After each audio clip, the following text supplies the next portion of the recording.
Hello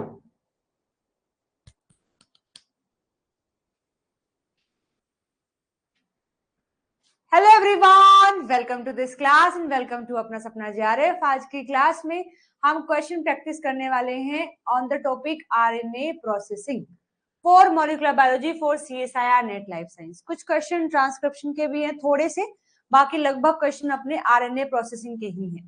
तो हम question practice करना शुरू करेंगे। इससे पहले बताएं आप सब कैसे हैं और तैयारी कैसी चल रही है, और क्या मेरी आवाज और स्क्रीन सभी ठीक है जी? Good morning, good morning everyone, good morning. Audio video clear है गाइस? एक बार मुझे फटाफट से बता दीजिए, फिर मैं क्वेश्चन को डिस्प्ले करूंगी आपकी चैट को प्राइवेट करके। डन? जल्दी से बताएंगे। ऑल क्लियर है? Good, very good. चलो तो फिर क्वेश्चन डिस्प्ले कर दिया जाए। सारे एक बार थम्स अप करेंगे, फिर मैं क्वेश्चन को डिस्प्ले कर रही हूं जो आपको सोल्व करना है। कुछ क्वेश्चन आप करेंगे और कुछ क्वेश्चन मैं करवाऊंगी। अगर ऑल डन है तो मैं आपकी चैट को प्राइवेट करते हुए क्वेश्चन को डिस्प्ले कर रही हूं। ओके जी, सबके थम्स अप आ गए हैं। फर्स्ट क्वेश्चन है आपका, फर्स्ट क्वेश्चन है ये देखो, ये फर्स्ट क्वेश्चन है और इसमें यहां पर दो क्वेश्चन है, एक ये है और एक ये है। तो सबसे पहला क्वेश्चन, इस पर ध्यान दोगे और बताओगे आंसर क्या है। पढ़ देती हूं एक बार। दो टाइप के म्यूटेंट लिए हैं इकोलाई में। इकोलाई में दो टाइप के म्यूटेंट देखे गए हैं। एक तो ऐसा है, in the hyper methylation mutant type A, DNA is methylated at the GATC sequence as soon as the daughter DNA synthesized। Basically E coli में ये होता है कि उसका जो डीएनए रहता है वो मिथाइलेटेड रहता है ताकि इसके खुद के ही रिस्ट्रिक्टेड एंडोन्यूक्लियस को कट ना कर दे, है ना। लेकिन इसमें कहा है कि यहाँ पर हाइपर मिथाइलेशन हो गया है, तो इकोलाई का डीएनए, पेरेंटल डीएनए दोनों स्ट्रैंड पर मिथाइल ग्रुप लगा होता है। लेकिन जैसे ही वो रेप्लिकेशन करता है तो नया डीएनए जब बनता है उस पर मिथाइलेशन अभी नहीं हुआ है, तो बन जाता है हेमी मिथाइलेटेड। लेकिन ऐसा म्यूटेशन हो गया है कि डीएनए बनते ही तुरंत उस पर मिथाइलेशन लगना स्टार्ट हो गया, मतलब मिथाइल ग्रुप लगना शुरू हो गया है, हाइपर मिथाइलेशन हो गया है। इन द सेकेंड टाइप, जो सेकेंड टाइप, टाइप बी जिसको बोल रहे हैं, उसमें जीएटीसी सीक्वेंस पर कभी भी मिथाइलेशन नहीं हुआ है। यानी एक टाइप ए में गेन ऑफ फंक्शन म्यूटेशन हो गया है, या बोल सकते हैं अप म्यूटेशन हो गया है, और टाइप बी में लॉस ऑफ फंक्शन या कह सकते हैं डाउन म्यूटेशन हो गया है। कि एक में तो मिथाइलेशन इतना ज्यादा है कि डीएनए बनते ही तुरंत लगा देते हैं, मतलब हेमी मिथाइलेशन वाली कंडीशन आती ही नहीं है। और एक ऐसा है कि जिसमें मिथाइल ग्रुप लगा ही नहीं है दोनों ही स्टैंड पर। तो आपसे पूछा है which mutant will have a greater effect on the MMR. तो जो मिसमैच रिपेयर होता है उसमें से किस पर ज्यादा इफेक्ट पड़ेगा, बताइए क्या आंसर हो सकता है।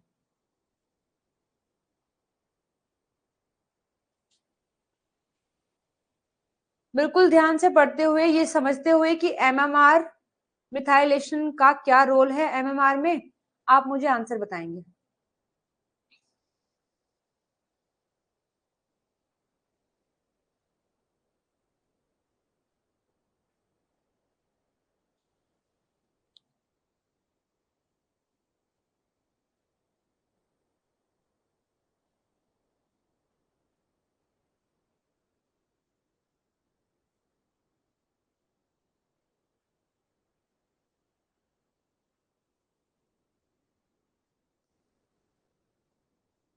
जी और बताएंगे सभी।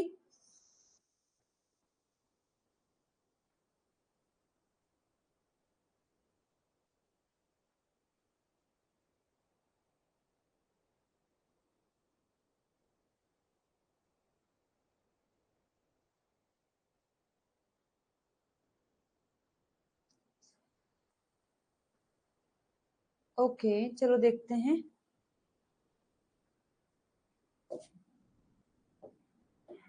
Okay done. देखो टाइप ए जो है, अपना जो टाइप ए है उसमें हुआ कुछ ऐसे कि ये अपना डीएनए था, इसमें मिथाइल ग्रुप लगा है, मिथाइल लगा है, मिथाइल लगा है, मिथाइल।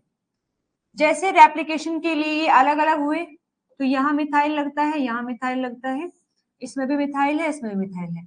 नया स्टैंड बनता है, उस पर मिथाइल ग्रुप नहीं लगा है, नहीं लगा है, ठीक है। लेकिन टाइप ए में ऐसा नॉर्मली होता है। फिर लगभग रेप्लिकेशन जब खत्म होने को आता है तभी आकर इस पर भी मिथाइल ग्रुप लगा दिया जाता है।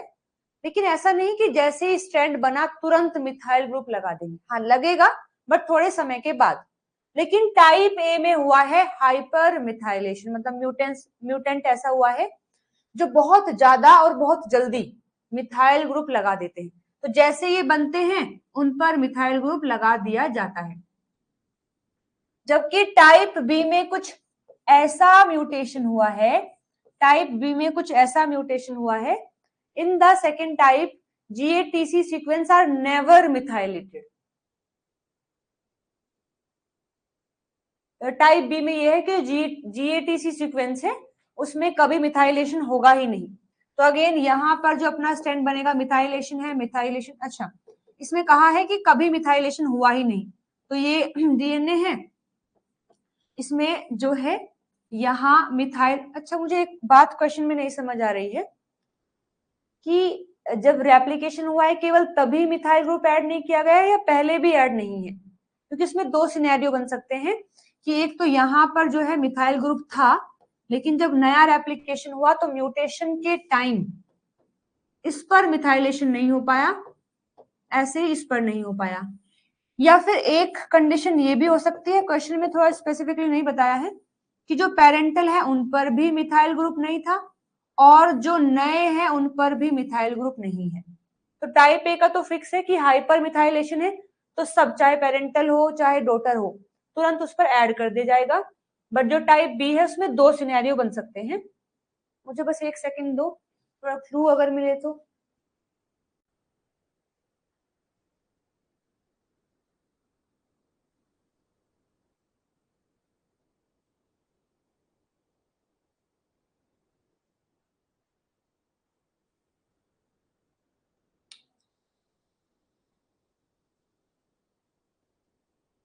अगर पहला स्टेटमेंट देखा जाए तो उसके हिसाब से शायद ये डीएनए एप्लीकेशन के टाइम की ही बात कर रहा है।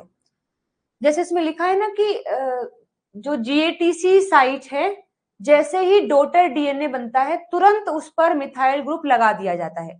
यानी जो टाइप 2 है उस पे कभी भी मिथाइलेशन नहीं हुआ, यानी जो नया स्टैंड बना है उस पर कभी भी नहीं हुआ है। अगर मैं इस तरीके से मान के चल रही हूं तो ये सिचुएशन है दोनों, और अगर ऐसे भी हो सकता है, बट चलो हम आंसर देख लेते हैं। यहाँ पर जो MMR होता है अपना मिसमैच रिपेयर सिस्टम जो होता है, उसका काम ये है कि मान लीजिए आपके पास ये पेरेंटल स्ट्रैंड है और यहाँ पर A है, इस पर मिथाइल ग्रुप लगा हुआ है, नया स्ट्रैंड बना है और नए स्ट्रैंड पर यहाँ T ना लग करके G लगा है, G लगा है और ये बनता जा रहा है आगे। तो प्रूफ रीडिंग एक्टिविटी में भी इसको नहीं पहचाना गया, तो MMR जो है वो एक्टिव हो गया है। जैसे उसको पता लगा कि यहाँ मिसमैच हुआ है, ए के साथ कभी जी नहीं आता है, तो अपना MMR एक्टिव हो गया है। एक्टिव वो इस साइट पर आता है। जैसे वो इस साइट पर आता है तो आप खुद देखो ए भी तो सही है और जी भी सही है। अब उसको ये देखना है कि कौन गलत आके लगा है, क्योंकि पहले से ही यहाँ ए था, तो बेसिकली जी गलत है, ना कि ये कि जी सही है ए गलत है। वो कैसे पता करता है? वो देखता है कि जिस भी स्टैंड पर मिथाइल ग्रुप लगा है, यानी ये स्टैंड पहले से एग्जिस्ट कर रहा है, यानी इसको देख करके नया बनना चाहिए था। और इसमें तो ए है, यानी इसको देख करके यहाँ टी आना चाहिए था, लेकिन जी आया है, यानी गलती इसकी है, क्योंकि नया ये बना है, इसको चीजें सही करनी है। तो इसलिए वो आकर के इस ए को ना हटा करके जी को हटाता है और यहाँ पर टी लगा देता है। ऐसा उसने किस तरीके से किया? ये देख कर कि किस पर मिथाइल लगा है किस पर नहीं, क्योंकि जिस पर लगा है यानी वो पेरेंटल है, यानी वो तो सही है, और जिस पर नहीं लगा है यानी वो अभी बन रहा है, तो गलती उसी में हुई है। लेकिन क्वेश्चन में ये है कि अगर यहाँ तुरंत मिथाइल ग्रुप लगा दिया जाए, मानो यहाँ भी लगा दिया और यहाँ भी, तो जब तक हमारा MMR यहाँ आया ये चेक करने के लिए कि कहाँ हुई है मिसमैच बेस पेयरिंग, तो वो यहाँ आया, उसने देखा कि हाँ भाई मिसमैच तो है, ए के साथ टी आना चाहिए था लेकिन ए के साथ जी। बट अब उसको ये नहीं पता कि कौन सा सही है कौन सा गलत है। यानी पहले से जी है तो ए आना था, या ए है तो जी आना था। तो यहाँ पर एमएमआर नहीं हो पाएगा और ये जो सीक्वेंस है ऐसे ही परसिस्ट करता रहेगा। ठीक है, अब अगर इसकी बात की जाए कि वहां पर मिथाइलेशन हुआ ही नहीं, अगर मैं इस कंडीशन को लेती हूँ तो यहाँ तो एमएमआर आसानी से आकर के जो है, यहाँ तो एमएमआर आसानी से आकर के जो है रिपेयर कर देगा, वो देख लेगा कि यहाँ मिथाइल ग्रुप लगा है यानी ये पहले से एग्जिस्ट कर रहा है, तो यहाँ तो चीजें ठीक होंगी, गलती हुई है यहाँ पर, तो इसमें तो ये एक्यूमुलेट बिल्कुल नहीं होने देगा, यहाँ पर चीजें ठीक हो जाएंगी। बट हाँ, अगली बार इसमें दिक्कत आ सकती है कि अगली बार जब ये अलग अलग होंगे और फिर नया बनेगा तो इसमें तो मिथाइल ग्रुप लगा ही नहीं है, और क्योंकि मिथाइलेशन वहां लग नहीं रहा है तो इसमें तो लगा ही नहीं है, अब की बार जो नया बना है इसमें भी नहीं लगा है, तो अगेन वहां पर फिर से मिसमैच होने के चांस है। बट एक बात है, ये वाला जो पार्ट है यहाँ हालांकि एमएमआर नहीं हो सकता है, बट और भी बैकअप में कई सारी प्रोसेस चल रही होती है जो उसको सुधार सकती है। जैसे कि यहाँ पर अगर ए है तुरंत आकर के जी लग गया है तो हम उसका कॉम्प्लीमेंट्री देखकर भी पता कर सकते हैं कि यहाँ ए था या पहले जी था। तो अगर मिथाइल ग्रुप नहीं लगा है तो भी हमारे पास बैकअप में चीजें होती हैं और यहाँ तो पूरा ही ठीक हो जाएगा। हाँ, अगले मोड पर हम जब जाएंगे तब जाकर के दिक्कत हो सकती है, बट यहाँ अगर आप देखेंगे तो बिल्कुल सील कर दिया गया है तुरंत, थोड़ा भी भनक नहीं लगेगी कि कौन सा गलत था कौन सा सही था। तो इस हिसाब से तो टाइप ए में ज्यादा एक्यूमुलेशन होना चाहिए, यानी टाइप ए जो है उसमें ज्यादा स्पॉन्टेनियस म्यूटेशन होने के चांस है एज कंपेयर टू बी। ठीक है जी, आपको क्या लगता है बताइए एक बार, क्या आंसर किया है आप लोगों ने?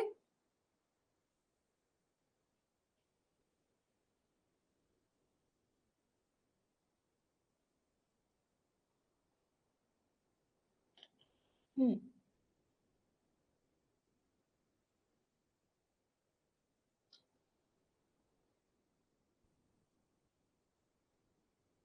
देखो म्यूटेशन तो दोनों में होगा, डी क्यों नहीं है, डी इसलिए नहीं है कि टाइप ए हो चाहे टाइप बी हो, चीजें बिल्कुल स्मूथली तो रन होने वाली नहीं है, क्योंकि चीजें तब ठीक से चलती हैं जब सब नॉर्मल हो।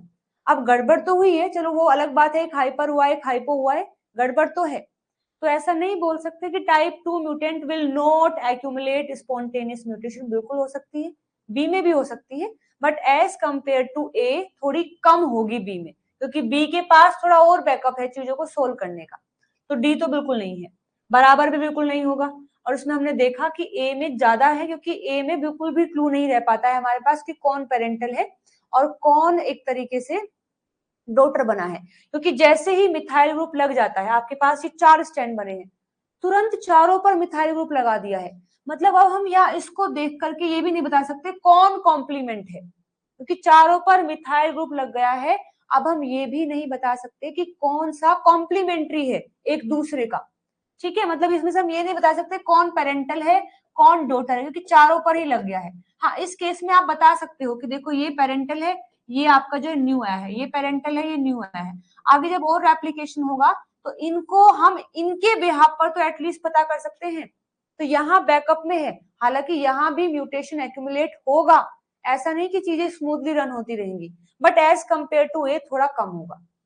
तो जी आंसर आपका ए है। ओके, आगे बढ़िए नेक्स्ट क्वेश्चन पर। नेक्स्ट क्वेश्चन देखिए दिया हुआ है, a is the answer. Which one of the following exhibit the ATPase and helicase activity for promoter opening and clearance? तो अगर हमें प्रमोटर को, ये आया है आपके ट्रांसक्रिप्शन से, यूकैरियोट ट्रांसक्रिप्शन से क्वेश्चन आया है कि अगर प्रमोटर को ओपन करना है और क्लियर करना है तो कौन से फैक्टर की एटीपीएज हेलिकेज एक्टिविटी को यूज किया जाता है, बताइए फटाफट, बेहद आसान क्वेश्चन है। बिल्कुल, वो बहुत अच्छे।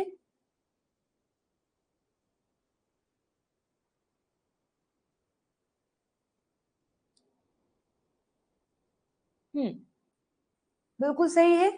ट्रांसक्रिप्शन फैक्टर सेकंड एच जो होता है, इसके पास kinase as well as helicase दोनों एक्टिविटीज होती हैं। हेलिकेज की वजह से वो ओपन कर देता है प्रमोटर को, और काइनेज की प्रॉपर्टी की वजह से वो क्लियर करवा देता है। दोनों काम के लिए रिस्पॉन्सिबल है अपना ट्रांसक्रिप्शन फैक्टर सेकंड एच। और कल हमने पढ़ा था, कल जब क्वेश्चन सॉल्व किया तो हमने पढ़ा था कि ये समहाउ रिपेयर में भी मदद करता है। 3 फंक्शन हो गए हैं। आगे बढ़ेंगे next. Various type of processed eukaryotic endogenous mRNA are mentioned below. Choose the option that identifies all the mRNA species that can be exported to the cytosol. देखो कितना आसान क्वेश्चन, सुबह ही हमने पढ़ा आज कि mRNA के आपको अलग अलग टाइप दे दिए गए हैं। ये आपको 4 अलग अलग टाइप के mRNA दिया गया है, किसी में कोई चीज मिसिंग है, किसी में कोई मिसिंग है। आपको बताना है इन चारों में से कौन सा mRNA है जो आसानी से साइटोसोल में भेज दिया जाएगा फ्रॉम द न्यूक्लियस। तो सोचकर बताएंगे क्या सही आंसर हो सकता है।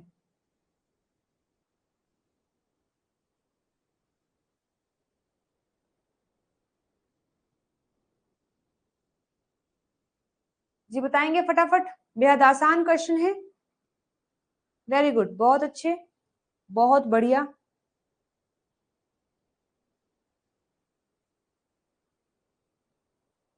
जी देखते हैं कैसे। हमने पढ़ा सुबह ही कि जिस एमआरएनए की पूरी प्रोसेसिंग हो गई है, यानी जो स्प्लाइस्ड भी हो गया है, कैपिंग भी हो गई है और टेल भी लग गई है, केवल उसी को अलाउ किया जाएगा कि तुम साइटोसोल में जा सकते हो ट्रांसलेशन करने के लिए, अदरवाइज नहीं।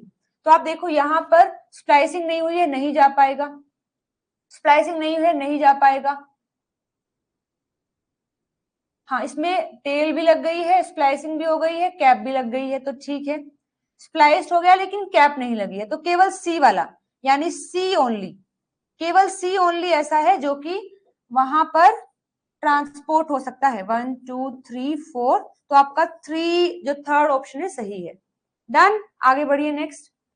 Which one of the following statement about RNA polymerase in eukaryote is incorrect?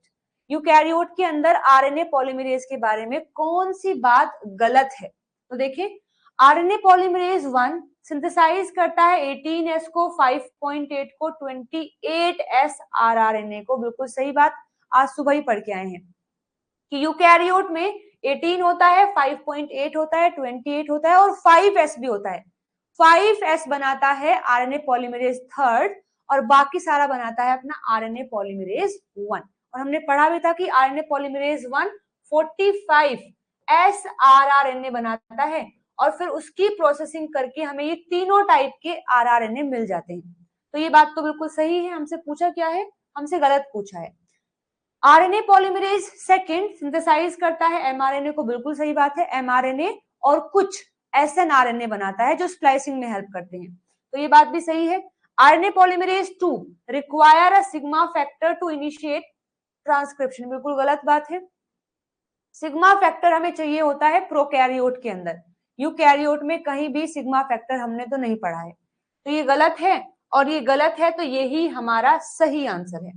RNA polymerase third synthesise करता है 5S आरआरएनए को एंड टीआरएनए को, बिल्कुल सही बात है। तो आंसर हो जाएगा आपका थर्ड ऑप्शन। वेरी गुड, आपने भी सी ही बोला है, वेरी गुड।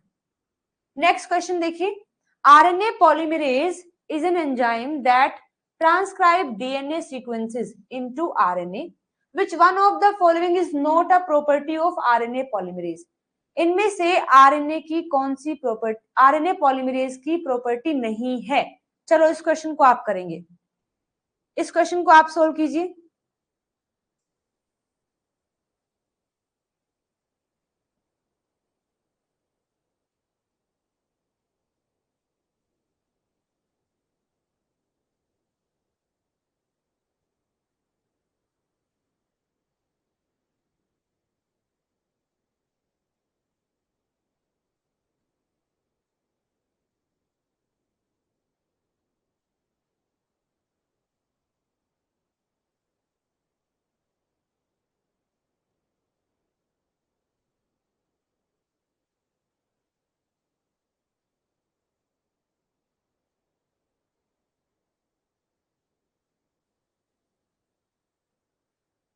Done everyone?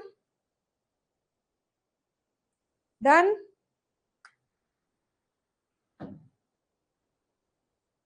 चलिए देखते हैं कौन सी प्रॉपर्टी नहीं है। आरएनए पॉलीमरेज इनिशिएट करता है आरएनए सिंथेसिस को विदाउट प्राइमर, बिल्कुल सही बात है, इसे प्राइमर की रिक्वायरमेंट नहीं होती है। RNA polymerase have high fidelity due to the action of proofreading endonuclease activity, बिल्कुल नहीं। इसके पास 3 प्राइम टू 5 प्राइम जो एक्सोन्यूक्लियस एक्टिविटी होती है, जो प्रूफ रीडिंग के लिए है, वो इसके पास नहीं होती है। वो डीएनए पॉलीमरेज के पास तो होती है, लेकिन इसके पास नहीं है, तो इसकी प्रूफ रीडिंग अच्छे से नहीं हो पाती है, हाई फिडिलिटी नहीं है इसकी, तो ये गलत है, इसकी प्रॉपर्टी नहीं है, हमसे गलत ही पूछा है, ये अपना सही आंसर हो जाएगा। इन eukaryote RNA that encode ribosomal protein is transcribe by RNA polymerase 1, बिल्कुल सही बात है। आरआरएनए किससे बनते हैं? हमारे आरएनए पॉलीमरेज 1 से। एक minute, in eukaryote RNA, in eukaryote RNA that encode ribosomal protein is transcribe, okay okay okay, एक मिनट रुकेगा गाइस, ये यहाँ पर 2 है, ये 2 है यहाँ। क्वेश्चन है यूकैरियोट के अंदर ऐसा आरएनए जो इनकोड करता है राइबोसोमल प्रोटीन को, वो ट्रांसक्राइब किया जाता है आरएनए पॉलीमरेज 2 की हेल्प से, ये बिल्कुल सही बात है। क्योंकि देखो हमारे सेल में चाहे किसी भी टाइप का प्रोटीन बनना हो, उसके लिए बनता है एमआरएनए, और एमआरएनए हमेशा बनाता है अपना आरएनए पॉलीमरेज 2। चाहे किसी भी टाइप का एमआरएनए बनाना हो, हमेशा आरएनए पॉलीमरेज 2 ही बनाएगा। तो राइबोसोमल प्रोटीन बनाने के लिए भी हमारे पास एमआरएनए होगा, और एमआरएनए बनाता है आरएनए पॉलीमरेज 2, ये बात सही है। RNA polymerase initiate RNA synthesis from defined region of DNA, ये भी सही है। आरएनए पॉलीमरेज प्रोमोटर से ही चीजों को शुरू करते हैं, वो ऐसा नहीं कि रैंडमली कहीं से भी शुरू कर देंगे, एक स्पेसिफिक ट्रांसक्रिप्शन यूनिट होती है, उसमें जो प्रोमोटर है वहीं से चीजें शुरू की जाती हैं, तो ये बात भी सही है। इस क्वेश्चन का सही आंसर जो है आपका सेकंड है।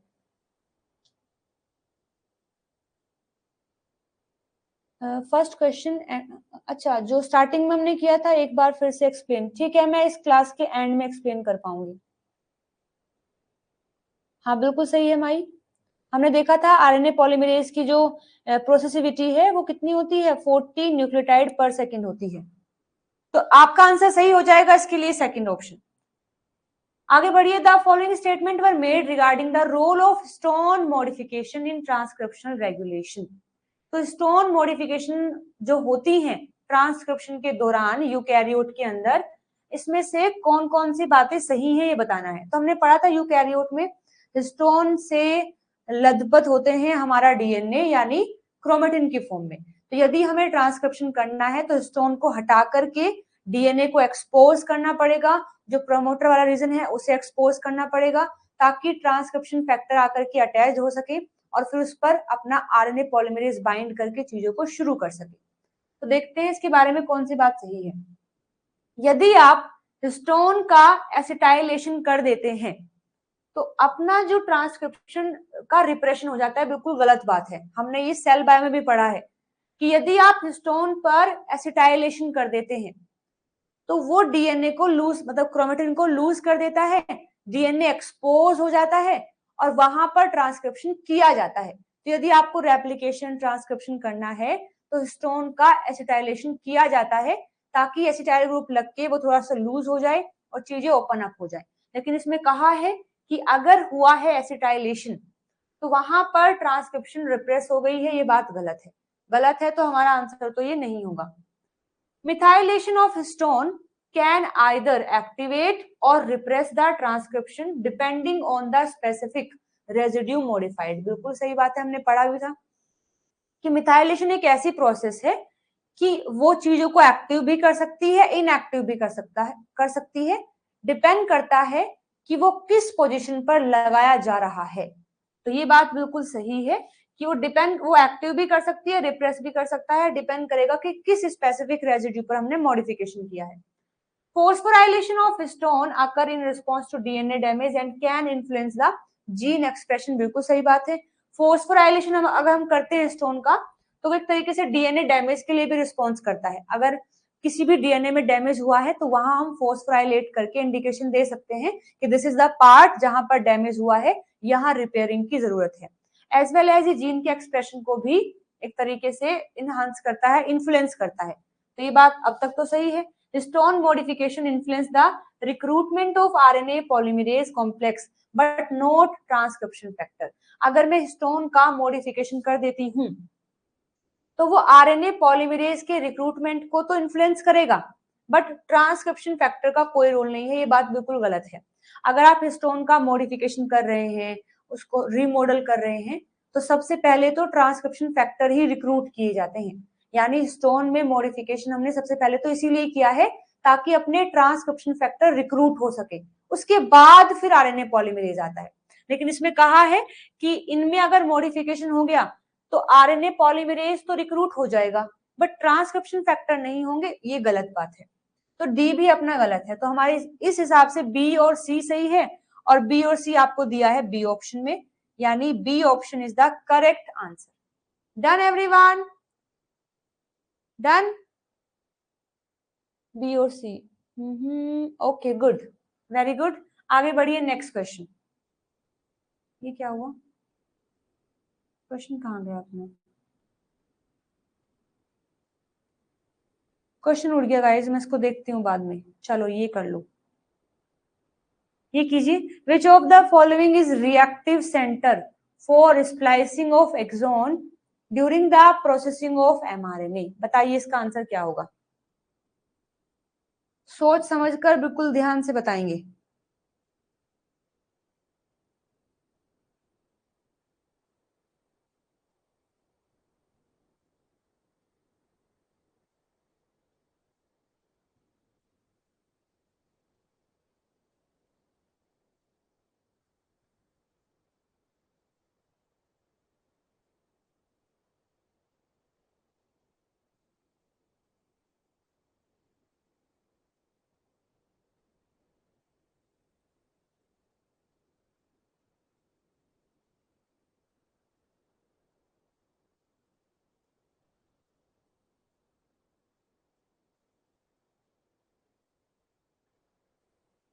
डन, क्या आंसर आए हुए हैं? किसी का सी है, डी है, बी है, डी है। Okay, which of the following is reactive centre for splicing of exon during the processing of mRNA? जब मैं एमआरएनए की प्रोसेसिंग में स्प्लाइसिंग कर रही हूं तो कौन सा रिएक्टिव सेंटर होता है? तो आपको पता ही है रिएक्टिव सेंटर में कौन आता है। सबसे पहले जो ब्रांच पॉइंट पर ए होता है, this is the reactive centre. ये अटैक करता है ए यू नहीं जी यू ए सी ए जी, ये सीक्वेंस है ना, जी यू ए जी। ये होता है 5 प्राइम पर, ये होता है 3 प्राइम पर। तो ये जो ब्रांच पॉइंट है ये अटैक करता है हमारे 5 प्राइम एंड पर, फिर 5 प्राइम एंड फ्री होने के बाद अटैक करता है 3 प्राइम एंड पर। तो ये दो रिएक्शन होती हैं। तो ब्रांच पॉइंट पर कौन आता है? ब्रांच पॉइंट पर आता है U2। और 5 पर कौन आता है? 5 पर वैसे पहले तो U1 आता है, लेकिन आकर के इसको एक्टिव करने का काम आपका U6 का होता है। पहले U1 आता है, लेकिन फिर एक बार जो टर्नरी कॉम्प्लेक्स है जिसमें 4, 5, 6 होते हैं, वो आकर के इसको रिप्लेस करके यहाँ 6 आ जाता है। तो मेनली 6 मान के चलेंगे। तो आपका U2 है, ब्रांच पॉइंट है, और बेसिकली ये U6 है। तो स्टार्टिंग में जो सबसे पहली रिएक्शन होती है, इसको रिएक्टिव सेंटर बोलेंगे, वो ये है कि U2 ब्रांच पॉइंट ए को स्टिमुलेट करता है ताकि वो यहाँ अटैक कर सके। फिर ये होने के बाद तब यहाँ दूसरा अटैक होता है। यानी स्टार्टिंग का जो अटैक है वो इन तीनों की वजह से हुआ है, branch point A, U2 and U6। तो आपका आंसर जो है इसके लिए क्या होना चाहिए? The second option, branch point and U2 and U6। Next question देखिए। द कार्बोक्सिल टर्मिनल डोमेन यानी CTD domain of RNA polymerase 2 consists of heptapeptide repeat. Other protein often bind to C-terminal domain of RNA polymerase in order to activate polymerase activity. Which of the following is not a function associated with CTD of a RNA polymerase? जैसे कि हमने पढ़ा था, अपना जो RNA polymerase 2 होता है, RNA pol 2 के पास एक स्पेसिफिक पार्ट होता है जिसको बोलते हैं सी टर्मिनल डोमेन। इसका बहुत बड़ा रोल है, बहुत सारे काम करता है। सबसे पहले तो ये प्रमोटर को क्लियर करने में मदद करेगा। जो भी स्प्लाइसिंग प्रोसेसिंग होती है हमारे आरएनए की, जो बन रहा है, उस आरएनए की प्रोसेसिंग के लिए सारे फैक्टर, आइदर कैपिंग करना हो, स्प्लाइसिंग करना हो, पोली ए टेल लगाना हो, वो सारे फैक्टर सबसे पहले आकर के यही रिक्रूट किए जाते हैं और फिर जब जो आरएनए बन रहा है इसके बाद उस पर ट्रांसफर किए जाते हैं। तो इसका बहुत बड़ा रोल है। तो देखो आपसे पूछा है इन चारों में से कौन सी एक्टिविटी ये परफॉर्म नहीं करता है। स्प्लाइसिंग करानी है तो भी हेल्प करेगा, कैपिंग करानी है तो भी हेल्प करेगा, प्रमोटर को क्लियर करना है तो भी हेल्प करेगा, लेकिन रिकॉग्निशन में कोई इसका रोल नहीं है। रिकॉग्नाइज करने के लिए अदर ट्रांसक्रिप्शन फैक्टर होते हैं, इसमें इस डोमेन का कोई रोल नहीं होता है, तो ये फंक्शन इसका नहीं है। Done everyone? ओके, आगे बढ़िए नेक्स्ट क्वेश्चन। चलो इसको तो आप बता दीजिए। Leader sequence in some of the protozoan parasite is transcribed elsewhere in the parasite genome and get joined with several transcripts make the functional mRNA. The joining of the two transcripts occur by the process of. बेहद आसान question, किसी का भी गलत नहीं होना चाहिए। सो ध्यान से करेंगे।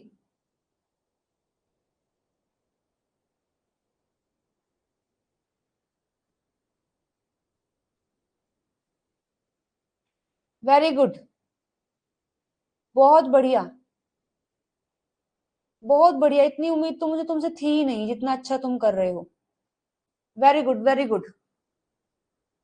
कहीं थोड़ा बहुत पानी हो, चुल्लू भर पानी हो तो उसको पी लेना, ठीक है? इतने बढ़िया बढ़िया आंसर कर रहे हो तुम, बेवकूफो। क्या मैंने ये पढ़ाया है तुम्हें? मैंने ये पढ़ाया है? देखो क्या पूछा है। चीख चीख के चिल्ला चिल्ला के समझाई थी मैं कि ट्रिपैनोजोमा जो होता है, प्रोटोजोआ है एक, इसके बारे में हमने बहुत बातें पढ़ी हैं। तो ट्रिपैनोजोमा जो है, जो आपका प्रोटोजोआ पैरासाइट है, इसके पास एक 5 प्राइम लीडर सीक्वेंस होता है। इसके पास एक 5 प्राइम लीडर सीक्वेंस होता है और जितने भी एमआरएनए इसके बन रहे हैं, जितने भी एमआरएनए बन रहे हैं, सभी एमआरएनए में हमें ये सीक्वेंस, मान लेते हैं ये सीक्वेंस ये है, सभी एमआरएनए में हमें ये सीक्वेंस देखने को मिल रहा है। लेकिन ये तो अलग बना हुआ है, सारे एमआरएनए अलग बन रहे हैं, ये तो अलग पार्ट है। ये 5 प्राइम लीडर सीक्वेंस इन एमआरएनए में कैसे आया? हमने पढ़ा था ना कि अगर दो अलग अलग एमआरएनए के पार्ट आपस में कनेक्ट हो रहे हैं with the help of splicing, this is called trans splicing, जिसको हमने इंटरजेनिक स्प्लाइसिंग भी कहा था। यानी अगर दो अलग अलग जीन के पार्ट्स स्प्लाइसिंग होकर के कंबाइन हो रहे हैं तो उसे आप क्या बोलेंगे? ट्रांस स्प्लाइसिंग बोलेंगे, जिसमें आपको वाई शेप का इंट्रोन मिलता है ना? लैरिएट मिलता है नॉर्मली, और टाइप 1 में आपको मिलता है लीनियर, बट ये जो ट्रांस स्प्लाइसिंग होती है इसमें वाई शेप का इंट्रोन मिलता है। तो ये इसका कारण है। कहा है कि the parasitic genome end get join with the several transcript make the functional mRNA. The joining of the two transcript occur by the process of trans splicing. समझ गए हो? समझ गए हो?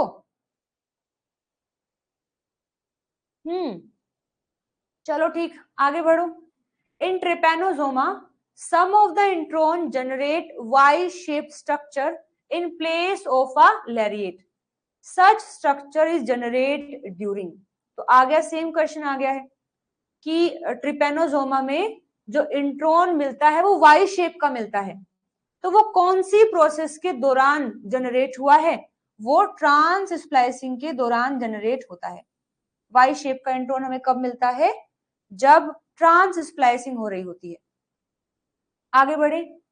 Which one of the snRNA given below base pair with 5 prime splice site of pre-mRNA?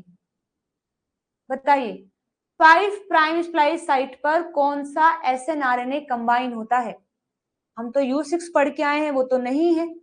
तो मैंने आपको बताया है कि जो 5 प्राइम साइट होती है, GU वाली जो होती है, उस पर पहले आपका U1 ही कंबाइन होता है। यहाँ ब्रांच पॉइंट पर U2 आता है। आफ्टर दैट फिर यहाँ 4, 5 और 6 तीनों आते हैं, जिसमें से U1 को रिप्लेस करके 6 यहाँ पर काम करना चालू करता है और बाकी चीजें भी 4, 5 भी रहते हैं। तो 5 प्राइम स्प्लाइस साइट पर 6 तो नहीं दिया है, तो फिर तो 1 ही आंसर होगा। ठीक है, आगे देखिए। An intron in a yeast reporter gene carry a mutation in the splice site branch point. तो कहा है कि ईस्ट के अंदर एक रिपोर्टर जीन है जिसमें एक म्यूटेशन हो गया है, मतलब ईस्ट का रिपोर्टर जीन में जो इंट्रॉन है उसमें एक म्यूटेशन हो गया है, और म्यूटेशन भी कहाँ हुआ है, जो ब्रांच पॉइंट पर जो ए होता है ना, स्पेसिफिक जो ए होता है वहां पर म्यूटेशन हो गया है। To suppress the mutation a library of point mutant of snRNA was introduced into the mutant strain. The suppressor is most likely to have a point mutation in. तो अब हम उस म्यूटेशन को सप्रेस करने के लिए एक पॉइंट म्यूटेंट snRNA को इंट्रोड्यूस कर रहे हैं उस म्यूटेंट स्ट्रेन के अंदर। तो जो सप्रेसर है उसमें भी कौन सा म्यूटेशन या फिर किस साइट में म्यूटेशन होना चाहिए ताकि वो आसानी से उस पार्ट को सप्रेस कर सके।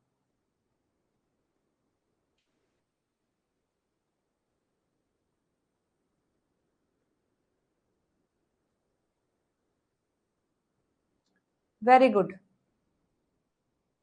बहुत अच्छे। अगर यहाँ ब्रांच पॉइंट में म्यूटेशन हुआ है और आपने अगर ठीक ठाक snRNA भेज दिया है जिसमें कोई दिक्कत नहीं है, तो क्या वो इस पॉइंट को रिकॉग्नाइज कर पाएंगे? नहीं कर पाएंगे। तो आपको snRNA भी ऐसे ही डालना है जो इस पॉइंट पर ऐड होता था, उसमें भी उसी में म्यूटेशन होना चाहिए। तो जो भी म्यूटेशन यहाँ हुआ है, अब यहाँ हमने देखा कि अपना ब्रांच पॉइंट जो है ए है उस पर U2 बाइंड करता है, और अभी हम कह रहे हैं कि यहाँ पर ए नहीं है। तो अगर आप ऐसा U2 डालेंगे जो ए को रिकॉग्नाइज करता है, तो क्या कभी वो उस म्यूटेशन के फिनोटाइप को सप्रेस कर पाएगा? नहीं कर पाएगा। मतलब बेसिकली क्या है, ईस्ट का जो रिपोर्टर जीन है उसमें म्यूटेशन हो गया है इंट्रोन वाले पार्ट में, तो स्प्लाइसिंग नहीं हो पा रही है। जो नॉर्मल snRNA है उनसे स्प्लाइसिंग नहीं हो पा रही है। होगी भी कैसे? जो नॉर्मल snRNA में U2 वाला जो पार्ट होता है वो रिकॉग्नाइज करता है ए वाले पॉइंट को, बट कहा है कि इसमें जो ब्रांच पॉइंट है वहीं पर म्यूटेशन आ गया है। तो यदि मैं उस पार्ट को स्प्लाइस करवाना चाहती हूँ ताकि कोई म्यूटेशन का फिनोटाइप ना हो, तो मुझे ऐसा snRNA वहां भेजना पड़ेगा जिसमें ऑलरेडी ऐसा ही म्यूटेशन हो जो उसको कोप अप कर सके। तो वो किस में होना चाहिए? U2 में होना चाहिए। तो U2 snRNA हम ऐसा डालेंगे उसके अंदर जिसमें अगेन वहीं पर म्यूटेशन हो जहां इस पॉइंट में हो, ताकि कोई हर्डल क्रिएट ना हो, ताकि ये snRNA आकर ये ना कहे कि मुझे तो ए ही चाहिए स्प्लाइसिंग करने के लिए। ठीक है जी, तो आंसर जो है आपका 2 हो जाएगा। आगे बढ़िए नेक्स्ट। हाँ, ये हम बता चुके हैं। U1 क्या है? सबसे पहले आता है 5 प्राइम पर। U2 जो है आपका ब्रांच पॉइंट पर आता है। U5 अलाइन करता है axon eight 5 prime 3 prime. U4 U6 से बाइंड रहता है, उसको इनएक्टिव रखता है। कब तक इनएक्टिव रखेगा? जब तक U6 U1 को रिप्लेस करके खुद उस साइट पर नहीं आ जाता है, तब तक U4 की ड्यूटी है कि तुम U6 को अभी इनएक्टिव रखोगे। तो तीनों साथ में आते हैं 4, 5, 6। उसमें जो 4 है वो 6 को इनएक्टिव रखता है जब तक वो 5 प्राइम साइट पर नहीं पहुंच जाता है। और ये जो U5 है ये अलाइन करता है, इंटरेक्ट कराता है both 5 prime and 3 prime exon को ड्यूरिंग द एक्सोन लाइगेशन। और U6 का मेन काम है वो कहां पर होता है? रिप्लेस करता है U1 को और 5 प्राइम साइट पर होता है और U2 के साथ पेयर करके रिएक्शन करवाता है। चलिए जी आगे बढ़िए नेक्स्ट। देखोगे, eukaryotic mRNA are modified to possess a 5 prime cap structure. Which one of the following is an incorrect statement about the function of 5 prime cap structure? Basically आपको बताना है इन चारों में से 5 प्राइम कैपिंग का फंक्शन कौन सा नहीं है?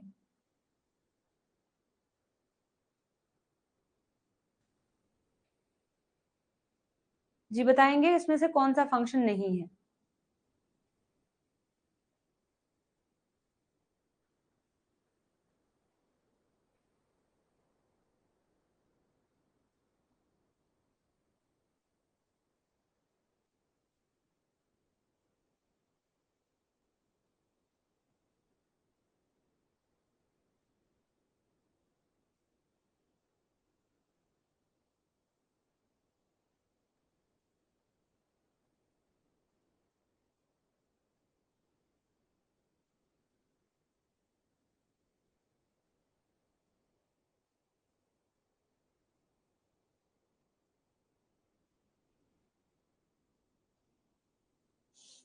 चलो देखते हैं। देखिएगा, it protect the mRNA from 5 prime to 3 prime exoribonuclease attack. बिल्कुल सही बात है, 5 प्राइम पर कैप लगा दी है। अब कोई भी एक्सो न्यूक्लियस आकर के, खासकर जो राइबो न्यूक्लियस अटैक है वो नहीं हो पाएगा क्योंकि हमने यहाँ कैप लगा दी है। तो ये फंक्शन तो है। ये प्रोटेक्ट करता है हमारी ट्रांसक्रिप्ट को from the degradation of RNA third family enzyme. ये हमने कब पढ़ा है?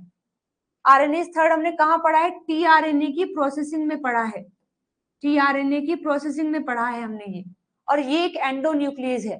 तो 5 प्राइम कैपिंग, आप खुद बताइए, 5 प्राइम कैपिंग जो है वो बीच के कट को कैसे रोक सकती है?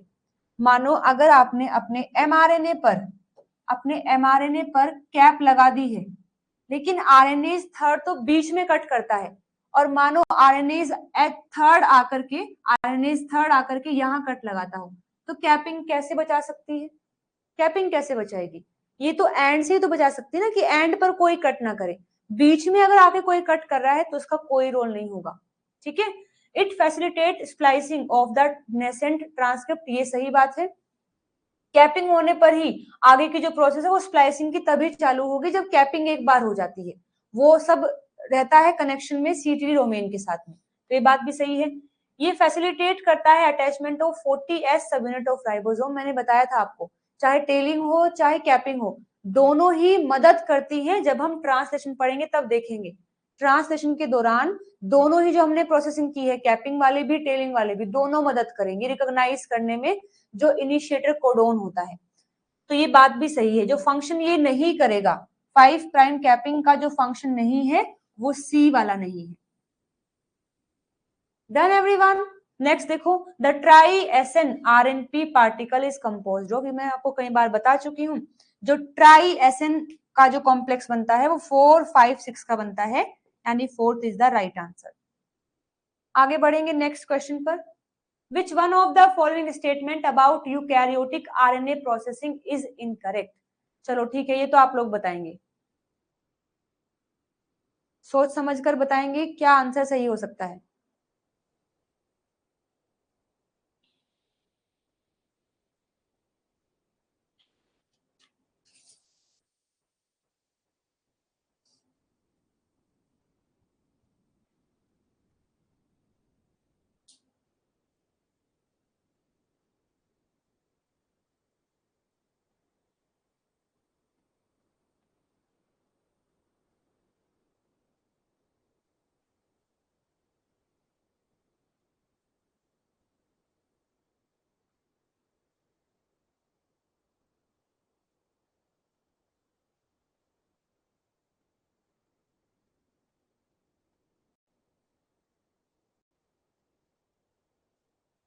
देखिए इसमें करेक्ट पूछा है, ध्यान से। इनकरेक्ट पूछा है, इनकरेक्ट, गलत कौन सा है?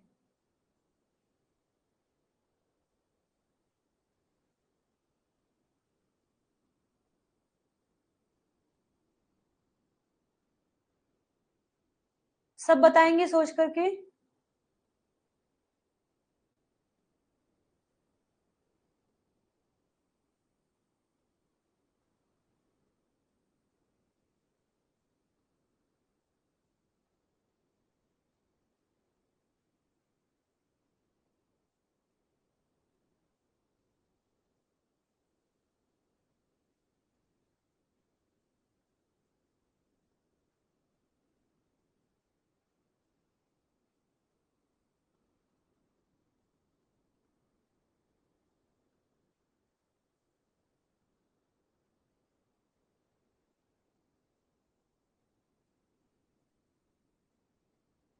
चलो देखते हैं, गलती कर रहे हो बहुत। आई डोंट नो कि तुमने पढ़ा नहीं या जानबूझ के तुम्हारा मन है गलती करने का। देखो, क्या मैंने ये बात तुम्हें नहीं बताई कि यहाँ पर अपना है mRNA, सॉरी यहाँ पर है अपना DNA, उससे अपना mRNA बनता हुआ जा रहा है जिसपे 5 प्राइम पर कैपिंग हो गई है। यहाँ हमारा RNA पॉलीमरेज 2 है जो आगे इसको बनाता जा रहा है। यहाँ पर ये इसका डोमेन है, CTD डोमेन है। तो होता क्या है, जब हमारे इस DNA में पोली ए सिग्नल आ जाते हैं, पोली ए सिग्नल आ जाते हैं मतलब ऐसे सिग्नल आ गए हैं कि देखो इसी साइट पर बहुत सारा ए ऐड करना है। तो जैसे ही ये पोली ए सिग्नल ट्रांसक्राइब होते हैं, तो मान लीजिए ये सिग्नल जो है यहाँ ट्रांसक्राइब हो गए हैं दिस साइड, तो यहीं पर कुछ क्लीवेज फैक्टर्स आते हैं, क्लीवेज फैक्टर 1 एंड 2, वो आकर के इस पार्ट को क्लीव कर देते हैं। ठीक है, यहां से क्लीव कर देते हैं। जैसे क्लीव हुआ, 5 प्राइम पर कैपिंग लगी है, स्प्लाइसिंग हो ही रही थी, इस साइड पर कट हो गया है। कट होने के बाद फिर यहाँ पर पोली ए पॉलीमरेज आता है, पोली ए पॉलीमरेज आता है जो विदाउट टेम्पलेट बहुत सारे एडेनिन यहाँ पर ऐड करता हुआ चला जाता है। तो क्या आप इसे ट्रांसक्रिप्शन का टर्मिनेशन कहेंगे? ट्रांसक्रिप्शन का टर्मिनेशन तब होता है जब अपना आरएनए पॉलीमरेज डिसेंबल हो जाता है, यानी डीएनए से हट जाता है, तब आप कहेंगे कि टर्मिनेशन हो गया है। बट यहाँ टर्मिनेशन नहीं हुआ है, यहाँ बस कट हुआ है, ये पार्ट कट हुआ यानी क्लीवेज हुआ और साथ में फिर पॉली एडिनाइलेशन हो गया है। बट ट्रांसक्रिप्शन अभी भी चालू है। हालांकि जो बनेगा एमआरएनए ये हमारे काम का नहीं है, जो काम का है वो हमें पहले मिल चुका है, बट आप इसे टर्मिनेशन नहीं कहेंगे। टर्मिनेशन तब होगा जब ये भी हट जाएगा। तब होता क्या है कि जैसे जैसे ये आगे बढ़ेगा, जैसे जैसे आगे बढ़ता है तो एक्स्ट्रा एमआरएनए बनता रहता है, लेकिन ये एमआरएनए हमारे काम का नहीं है। तो यहीं पर जो XRN है ये आकर के जो एक्स्ट्रा एमआरएनए बना है इसको डिग्रेड कर देता है, क्योंकि ये किसी काम का नहीं है, और फाइनली बाद में जाकर के टर्मिनेट करता है। तो जब ये कट लगता है या फिर जब पोली ए टेल लग रही है, तो इसका मतलब ये बिल्कुल नहीं है कि ट्रांसक्रिप्शन भी टर्मिनेट हो गया है। ऐसा नहीं कि हमें हमारा एमआरएनए मिला अब देखो हमें नहीं पता कुछ, ऐसा नहीं होता है। टर्मिनेशन का मतलब है जब पूरी चीजें हट जाएंगी, वो अभी तक नहीं हटी है, तो आप ऐसा नहीं कह सकते कि पोली एडिनाइलेशन ही टर्मिनेशन का साइट है। सो देखो, termination of transcription occur co-transcriptionally at the poly adenylation site, ऐसा नहीं है। आप ये नहीं कहेंगे कि साइट पर अगर कट लग करके बहुत सारे ए लग गए हैं, दैट डजंट मीन कि ट्रांसक्रिप्शन भी टर्मिनेट हो गया है, क्योंकि चीजें अभी भी आगे बनती हुई जा रही हैं। ठीक है जी, तो ये बात जो है गलत है। Termination of transcription occur co-transcriptionally at the poly adenylation site, ये बात गलत है, और गलत ही हमसे पूछा है तो अपना आंसर तो ए होना चाहिए ना। मुझे लगता है ए तो किसी ने भी नहीं कहा, ए तो किसी ने भी नहीं कहा, तो ए होना चाहिए। Phosphorylation of the serine 2 of the RNA polymerase second CTD is required for the recruitment of polyadenylation factor। ये जरूरी है क्योंकि सेरीन 2 पर जब फोस्फेट लगता है तभी स्प्लाइसिंग वाले जो मशीनरी है वो आती है, जो हमें टेलिंग करनी है वो भी तभी आते हैं। ये बात सही है। पोली एडिनाइलेशन रिक्वायर करता है क्लीवेज एंड एडिशन ऑफ पोली, ये बिल्कुल सही है। पोली एडिनाइलेशन कब होगा? जब पहले क्लीवेज होगा और जब यहाँ पर आकर बहुत सारे ए ऐड होंगे, तब हम कहेंगे कि पोली एडिनाइलेशन हुआ है। तो ये बात तो सही है, ये गलत क्यों बता रहे हो तुम? सही है ये तो। XRN2 एक ऐसा न्यूक्लियस है जो डिग्रेड करता है cleave RNA to release the RNA polymerase second from the template. तो ये काम जो है आपके XRN का ही है। ये जो XRN है इसका ही काम है कि जो भी एक्स्ट्रा कट लगने के बाद जो एक्स्ट्रा एमआरएनए बनता जा रहा है, तुम इस पर मूव करो, इसको कट करते हुए चले जाओ, और ये XRN पीछे पीछे कट करता हुआ चला जाता है। और कब तक? जब तक ये बिल्कुल पास में नहीं आ जाता, कट करता हुआ ये बिल्कुल पास में आ गया है आरएनए पॉलीमरेज 2 के, और जैसे ही पास में आता है तो यहाँ पर जो हाइब्रिड बना होता है आरएनए के और उसके बीच में, वो भी कट होना शुरू हो जाता है, तभी जाकर आरएनए पॉलीमरेज 2 डिसअसेंबल होता है। तब आप कहेंगे कि देखो यहां हुआ है टर्मिनेशन, जहां कट लग गया है वहां टर्मिनेशन नहीं हुआ है। टर्मिनेशन कब होगा? जब XRN इस नए जो बनता जा रहा है, कट लगने के बाद जो बना है, उसको डिग्रेड करता रहेगा, और जब वो बिल्कुल ही आरएनए पॉलीमरेज 2 के पास आ जाता है, तब जाकर के चीजें डिसअसेंबल्ड होती हैं। ओके एवरीवन, तो ये भी सही है, ए गलत है और यही हमारा सही आंसर है।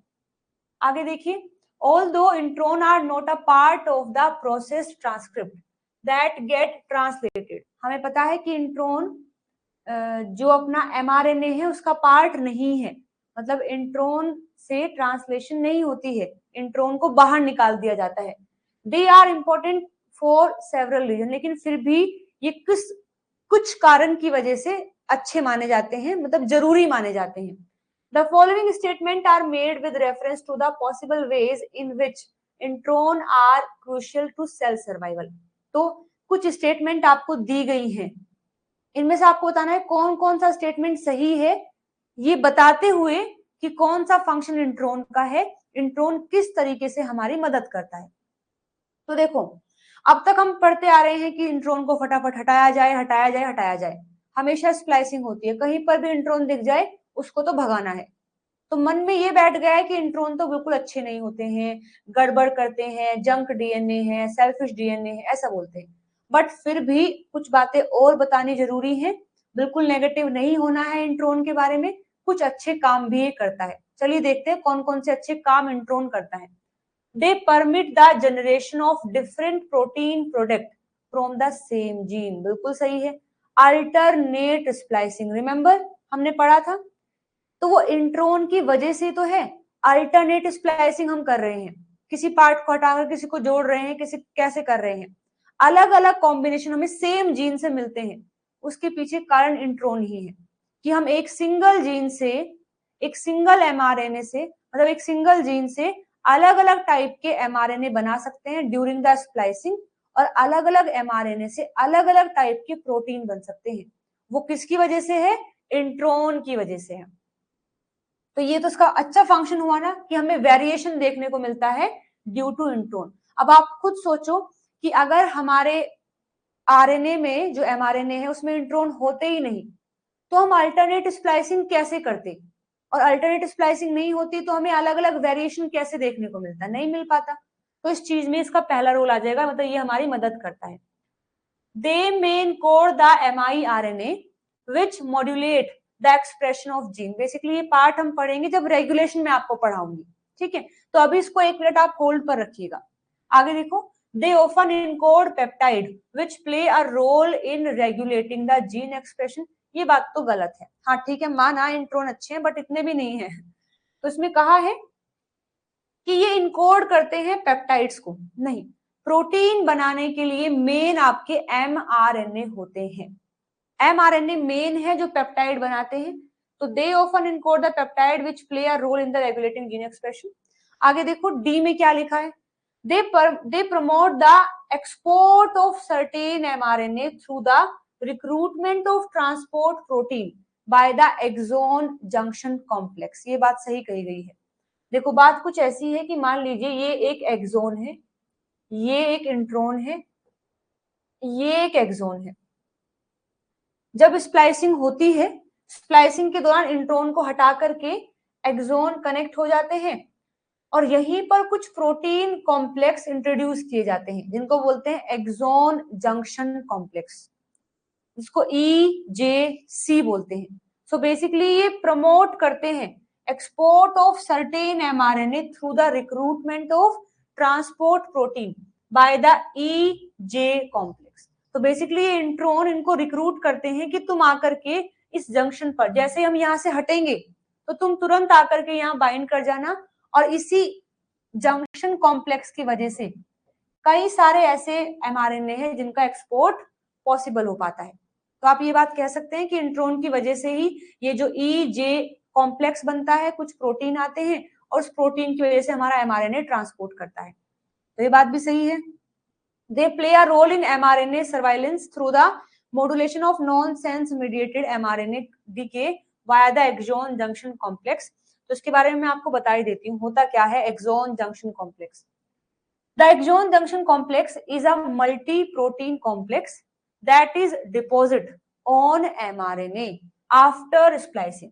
स्प्लाइसिंग होने के बाद, इंट्रोन के चले जाने के बाद एक कॉम्प्लेक्स बनता है, एक कॉम्प्लेक्स होता है जो mRNA पर डिपॉजिट कर दिया जाता है, उसी को आप बोलते हैं EJC। Specifically at the junction of two exon, specifically कहां इंट्रोड्यूस कर रहे हैं, दो एक्सोन के जंक्शन पर।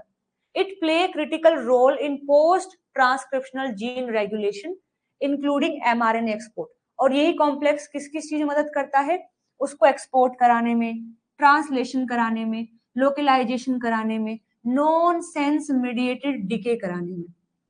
मानो उसमें कोई म्यूटेशन हो गया है mRNA में, तो यही जंक्शन जो है यही रिक्रूट करते हैं कि उनका डिके हो जाए, क्योंकि ये खराब है, अच्छे नहीं है। तो mRNA के एक्सपोर्ट में मदद करते हैं, सही है। mRNA के सर्विलेंस में यानी कि NMD में, नॉन सेंस मीडिएटेड डिके, अगर किसी mRNA में नॉन सेंस म्यूटेशन हो गया है तो यही जंक्शन इस NMD को रिक्रूट करता है ताकि उस mRNA को डिग्रेड किया जा सके।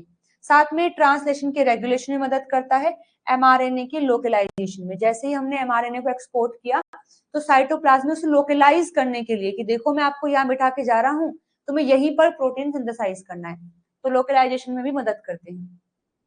सो ये जो NMJ बना है, ये जो EJC बना है, ये इंट्रोन के निकलने की वजह से बना है। मतलब ये फिक्स रहता है कि देखो इस पार्ट पर इंट्रोन लगा था, इस पार्ट पर इंट्रोन लगा था, जब ये आपस में कंबाइन होंगे तो उसी कॉमन पार्ट पर आकर के ये EJC लोकलाइज्ड होते हैं। तो जो जंक्शन बनता है वो इंट्रोन की वजह से ही बनता है। अदरवाइज इंट्रोन अगर नहीं होता तो हम कैसे बता पाते कि ये कोई दूसरा एक्सोन था, ये कोई दूसरा एक्सोन था। अब हम क्यों कह पा रहे हैं, क्योंकि इंट्रोन हमने हटाया है, तब हमें पता लगा है कि एक ये एक्सोन था, एक ये था, दोनों आपस में आए हैं, उन्हीं के जंक्शन पर फिर इस कॉम्प्लेक्स को लगाया जाता है। ठीक है जी, तो इनका रोल होता है mRNA के सर्विलेंस में, बिल्कुल सही बात है। तो अपना E भी सही है, तो A भी सही है, D भी सही है और E भी सही है। तो A, D, E और B भी आपका सही है। आगे जाकर के यही miRNA बनाते हैं जो कि एक तरीके से जीन के एक्सप्रेशन में मदद करेंगे। तो A, B, D, E आपका C ऑप्शन सही हो जाएगा। ओके एवरीवन, तो ये एक नया टॉपिक जो हमने थ्योरी में नहीं किया था, मैं आपको बता दी हूँ। इसको जो है एक बार अपने शॉर्ट नोट्स में जरूर से ऐड करेंगे। ये पूरा पार्ट आपको शॉर्ट नोट्स में ऐड करना है फॉर श्योर। आगे बढ़िए next. Following statement were made about the post transcriptional processing of RNA in eukaryote। तो ट्रांसक्रिप्शन होने के बाद जो पार्ट प्रोसेसिंग में देखा जाता है उसके बारे में आपसे कुछ स्टेटमेंट दिए हैं और पूछा है कौन कौन सी बातें सही हैं। सही क्या है ये पूछा है, चलिए फिर देखते हैं। देखो लिखा है, फर्स्ट में लिखा है soon after transcription initiation RNA polymerase 2 pose +30 nucleotide downstream from the site of initiation until the cap structure is added to the 5' end of the nascent pre-mRNA। ये कह रहा है कि RNA polymerase 2 जो है जब इनिशिएशन हो गया है तो RNA polymerase 2 आगे बढ़ गया है, लेकिन वो +30 न्यूक्लियोटाइड कोड करने के बाद रुक जाता है और ये चेक करता है कि क्या कैप लगी है या नहीं लगी है। मतलब जहां पर हमने इनिशिएट करना शुरू किया था क्या वहां पर कैप स्ट्रक्चर लग गई है नहीं है, is added to the 5' end of the nascent pre mRNA। तो ये बात सही है। मतलब ऐसा नहीं है कि आप आगे बढ़ते रहो, RNA पॉलीमरेज 2 को पता है कि जो मैं बना रहा हूं उसके 5' पर अगर कैपिंग नहीं लगी तो कोई भी आकर के उसको डिग्रेड कर सकता है। मतलब जितना भी काम मैंने किया है वो सारा खत्म हो जाएगा। तो कुछ बना करके, कुछ न्यूक्लियोटाइड बना करके वो रुकता है और जब तक आगे नहीं बढ़ेगा जब तक हमारे इस mRNA पर 5' पर कैप नहीं लग जाती है। तो ये बात अभी तक तो सही है, बाकी देखते हैं ऑप्शन कैसे दिया हुआ है। The 5' splice site are functionally divergent whereas the 3 prime site are functionally equivalent. कहा गया है कि स्प्लाइसिंग करने के लिए जो 5 प्राइम साइट होती है वो उसमें थोड़ा बहुत चेंज भी आ जाता है, बट 3 में कभी नहीं आता, ये गलत है। 5 में भी कभी नहीं आता है। GUAG ये फिक्स होता है, कोई डाइवर्जेंट नहीं है। और अगर गलती से कोई म्यूटेशन हो भी गया है तो स्प्लाइसिंग होगी ही नहीं। तो ये बात गलत है। ऐसा नहीं है कि 5 स्प्लाइस साइट डाइवर्जेंट होती है, नहीं है, सेम रहती है। In addition to helping in recognition of the splice site, the exon definition also function as a splicing regulator by allow the pairing and linking of adjacent 5 prime and 3 prime splice site। ये बात सही है। Basically ये exon definition क्या होता है कि माना आपका ये एक एक्सोन है, फिर ये इंट्रोन है और फिर ये एक्सोन है। यहाँ स्पेसिफिकली मैं बिल्कुल बता रही हूं कि देखो यहाँ एक्सोन खत्म हो गया है, यहाँ एक्सोन खत्म हो गया है, ये इंट्रोन है, तो इसी को बोलते हैं एक्सोन डेफिनेशन कि यहां तक एक्सोन है। गाइस 1 मिनट दीजिएगा, बस 1 minute.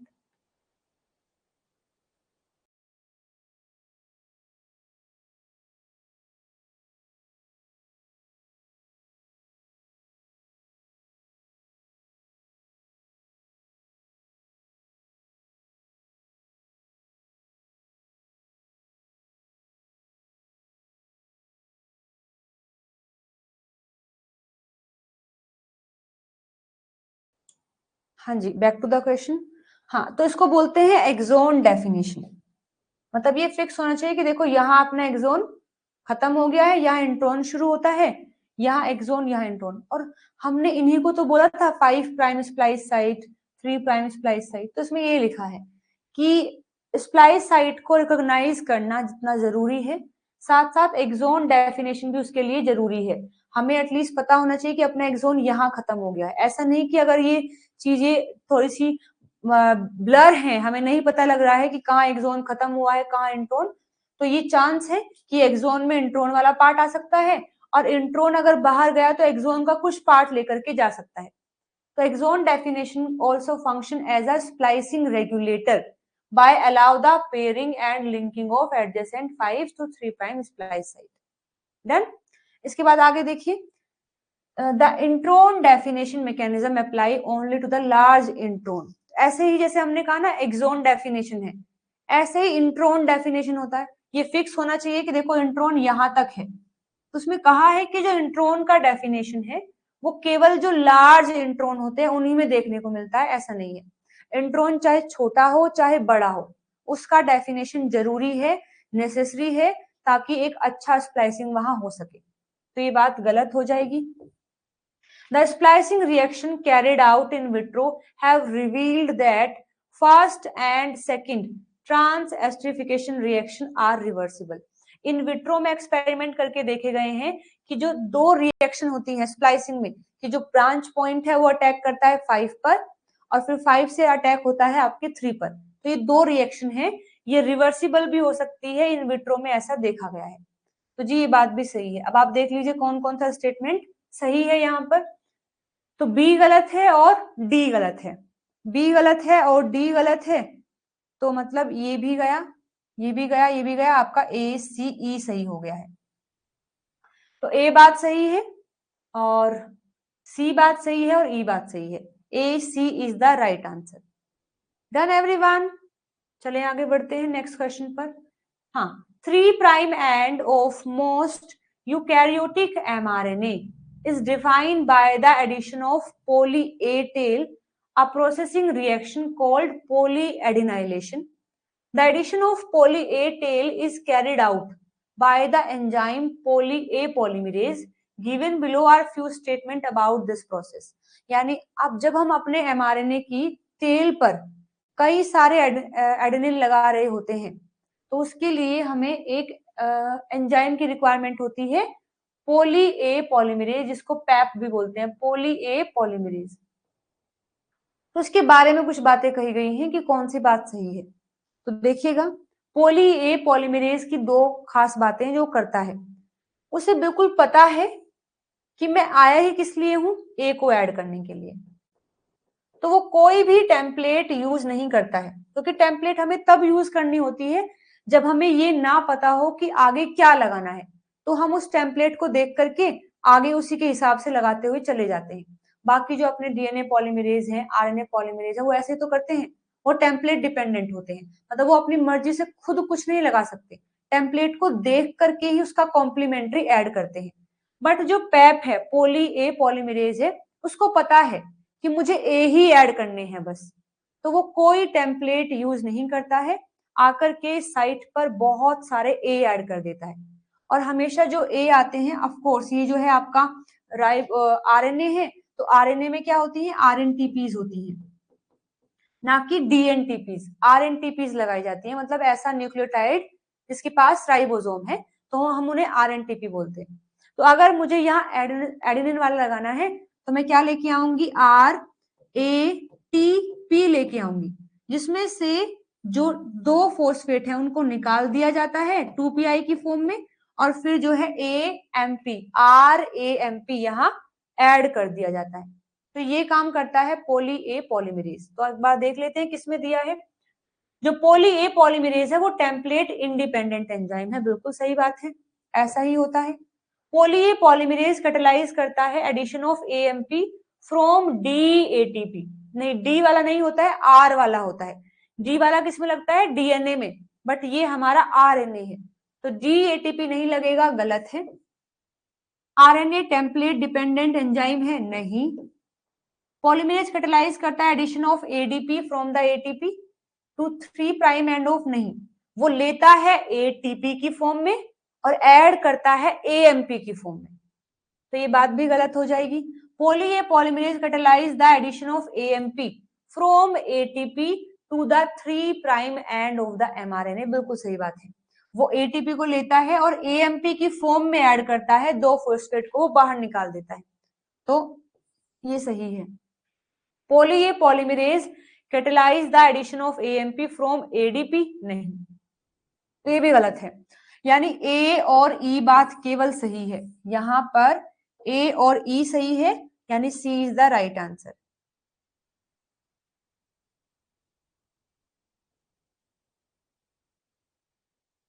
C is the right answer. आगे बढ़िए next. In order to ensure that only fully processed mature mRNA are allowed to be exported to the cytosol, pre-mRNA associated with snRNP are retained in the nucleus। कहा है ये ensure करने के लिए कि केवल फुल्ली प्रोसेस्ड mRNA ही export होगा, यानी साइटोसोल में भेजा जाएगा, जो अपने प्री mRNA होते हैं उनको एसोसिएट किया जाता है snRNP के साथ। ये क्या है, snRNA प्लस प्रोटीन, उनको बोलते हैं snRP।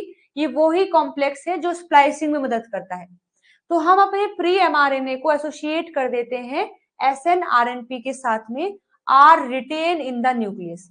तो अगर प्रोसेसिंग नहीं हुई है तो snRNP से अपना mRNA एसोसिएट रहता है, और ये मेक श्योर किया जाता है कि जब तक mRNA पर snRNP लगे हुए हैं वो एक्सपोर्ट नहीं होंगे।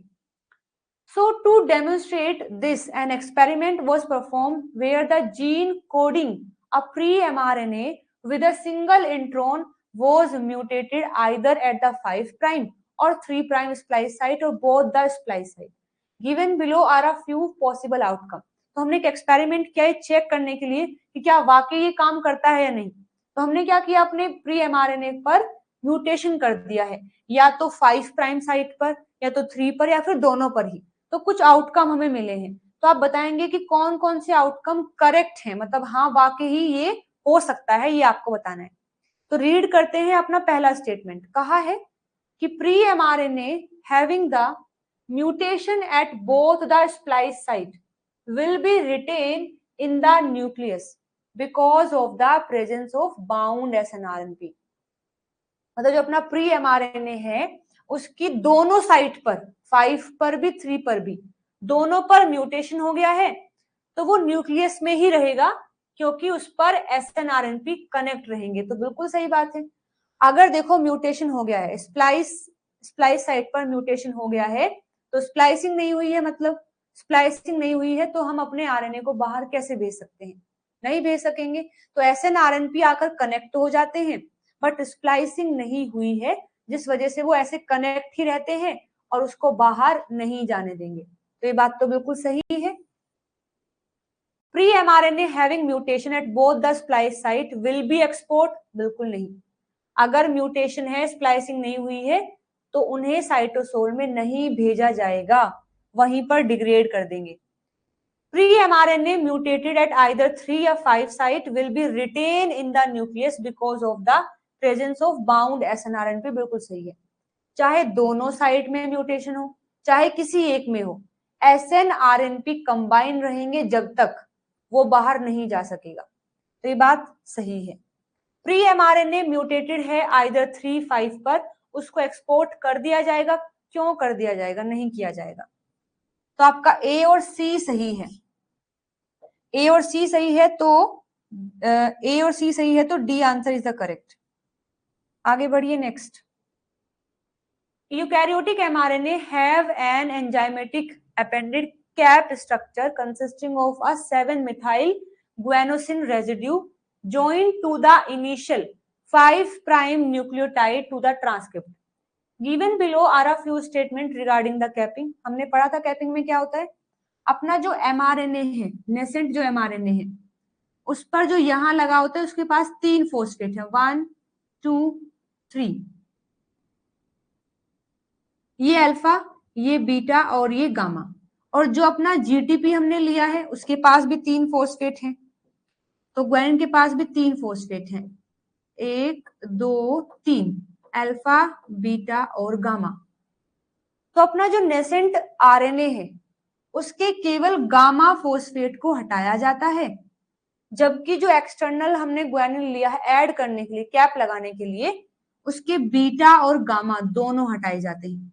फिर उसके बाद ग्वानिन, एक फोस्फेट ग्वानिन का, 2 फोस्फेट हमारे आरएनए वाले, और फिर जाकर के चीजें कंबाइन। तो this is alpha, this is beta, this is again alpha, और इसके 7th पर हम लगा देते हैं मिथाइल ग्रुप। तब जाकर हम बोलते हैं कि प्रॉपर जो है एक कैपिंग हो गई है। तो एक बार देखते हैं इसमें क्या बोला है। कैपिंग प्रोटेक्ट करती है हमारे एमआरएनए को from the degradation by 5 prime exoribonuclease, बिल्कुल सही बात है, ये बचाएगी, ऐसे ही करती है। ड्यूरिंग कैपिंग, कैपिंग के दौरान alpha phosphate is release from the 5 prime end of the nascent RNA, बिल्कुल गलत है। नेसेंट आरएनए का गामा वाला फोस्फेट हटता है, ना कि अल्फा, तो ये बात गलत है। Phosphorylation mediated conformational change in carboxyl terminal domain of RNA pol third enable its binding with capping enzyme, बिल्कुल सही बात है। हमारे जो CT डोमेन होता है RNA polymerase 2 का, उस पर जब फोस्फोराइलेशन होता है तभी कुछ ऐसे चेंजेस होते हैं कि कैपिंग एंजाइम को रिक्रूट किया जाता है, बिल्कुल सही है। तो सी अपना सही है। During the capping a 5 prime triphosphate bond is formed between the beta phosphate of the nascent mRNA and alpha phosphate of GTP, बिल्कुल सही बात है। यहाँ पर ये जो अल्फा बीटा हम ले रहे हैं ना, दोनों के 5 प्राइम को यूज करके तब ये बॉन्ड बना है। तो इसका जी का अल्फा वाला और आरएनए का बीटा वाला 5-5- बॉन्ड बनाते हैं अपने आप को ज्वाइन करने के लिए। तो ये बात तो बिल्कुल सही है। तो ए सही है, सी सही है, डी सही। अच्छा, हमसे इनकरेक्ट पूछा है, इनकरेक्ट पूछा है, गलत है हमारा बी। तो B only is the right answer, B only is the right answer. गलत पूछा हुआ है ना। हाँ बिल्कुल इनकरेक्ट पूछा है, तो B is the right answer. Good, आगे बढ़िए नेक्स्ट। चलिए इस क्वेश्चन को तो आप ही कर लीजिए, इस क्वेश्चन को आप ही करेंगे। कितने क्वेश्चन बाकी हैं अभी? मैनी मोर टू कम।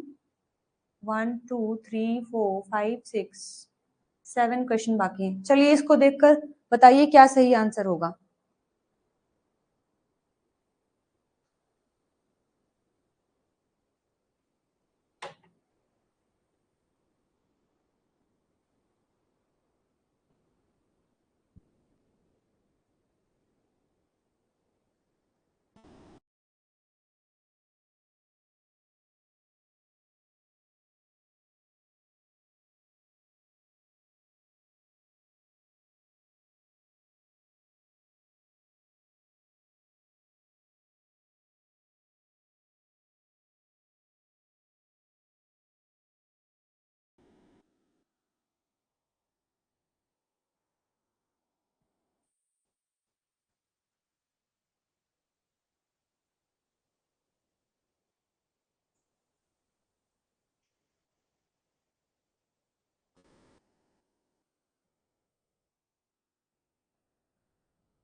ठीक है, एक आंसर आ गया है, बाकी बताएंगे।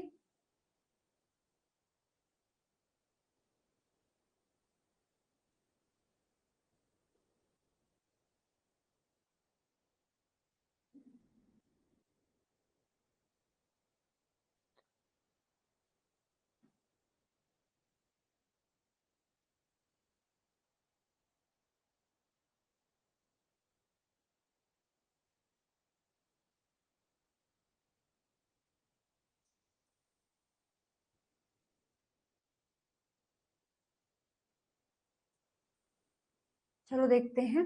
बेसिकली इसमें ये कहा है कि हमने एक एमआरएनए को एक्सट्रैक्ट किया, जो भी कुछ भी काम कर रहा था उसके अंदर हमने जो है एमआरएनए को एक्सट्रैक्ट कर लिया है। फिर हमने उस एमआरएनए से अगेन कॉम्प्लीमेंट्री डीएनए बनाया। हमने देखा कि कॉम्प्लीमेंट्री डीएनए और ये जो मेन अपना एमआरएनए है उसमें कुछ चीजें ऐसी हैं जो मिसिंग है, मतलब वो आई ही नहीं है। कुछ चीजें ऐसी हैं जो मिसिंग है। मतलब इससे ये पता लगता है कि डीएनए से जब अपना आरएनए बना और जब ये, एक मिनट फिर से रुकिए, एमआरएनए बना, डीएनए से बना अपना प्री एमआरएनए, और प्री एमआरएनए से जो एमआरएनए बना है उसके सीक्वेंसेस को अगर मैच किया जाए तो वो बिल्कुल भी सेम नहीं है उस डीएनए से, बिल्कुल भी इन द सेंस कुछ चीजें ऐसी हैं जो सेम नहीं है। मतलब इस दौरान कुछ ऐसा चेंज हुआ है जिसने इस डीएनए को उस एमआरएनए के कॉम्प्लीमेंट्री नहीं रहने दिया। मतलब कुछ चीजें या तो ऐड हुई हैं, डिलीट हुई हैं, और देखा गया है कि क्या एडिशन हुआ है, यू दिखाया, U rich and found to be stretch dispersed along the sequence. मतलब ये बताया गया है कि जो अपना डीएनए है और जो आरएनए मिला है उनमें कहीं यू साइड का डिफरेंस आ रहा है। मतलब एमआरएनए में ज्यादा यू आ गए हैं, अब वो डीएनए में थे नहीं, मतलब उसका कॉम्प्लीमेंट्री नहीं था, बट वो अपने एमआरएनए में दिखाई दे रहे हैं। तो यहाँ 3 कारण देखो हो सकते हैं। एक हमने सुबह ही पढ़ा था कि हम डीएमिनेशन कर दें, यानी इस प्री एमआरएनए में हमने स्प्लाइसिंग वगैरह करके अपना बना लिया, तो जहां जहां भी सी था हमने उन सभी का डीएमिनेशन कर दिया, तो हमें यू मिल गए हैं, हमें जो है यू मिल गए हैं। तो एक तो ये कारण हो सकता है यू के एडिशन का। दूसरा हमने पढ़ा था सुबह ही, गाइड आरएनए, जो जी आरएनए होता है उसका भी इस्तेमाल करके हम यू को इंसर्ट या डिलीट कर सकते हैं। तो ये भी कारण हो सकता है कि यहाँ पर हो सकता है जी आरएनए मीडिएटेड मॉडिफिकेशन किया गया हो, एडिटिंग की गई हो। तो जी आरएनए मीडिएटेड जो मॉडिफिकेशन होता है उसमें यू को ऐड कर दिया जाता है, और यू को डिलीट भी कर सकते हैं। तो अगर कह रहा है कि यू रिच हो गया है तो इसका मतलब हो सकता है कि शायद जो गाइड आरएनए है उसको यूज किया गया हो। और थर्ड कारण हो सकता है कि वहां ट्रांस स्प्लाइसिंग हो गई हो, यानी अपना जो डीएनए आया है उससे एक आरएनए बना, कोई दूसरा जीन है उससे एक और आरएनए बना है, उसका एक पार्ट उठा करके हमने इसमें डाल दिया है। तो जब वो पार्ट इसमें आया है तो ऑफ कोर्स ये जो नया बना है वो अपने डीएनए जैसे तो बिल्कुल नहीं होगा। तो ये भी कारण हो सकता है कि ट्रांस स्प्लाइसिंग की वजह से भी ये चेंजेस आ सकते हैं।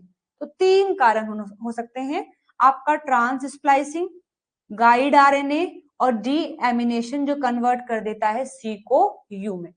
सो आंसर जो है आपका सी डी ई होना चाहिए। ओके एवरीवन, यही किया था।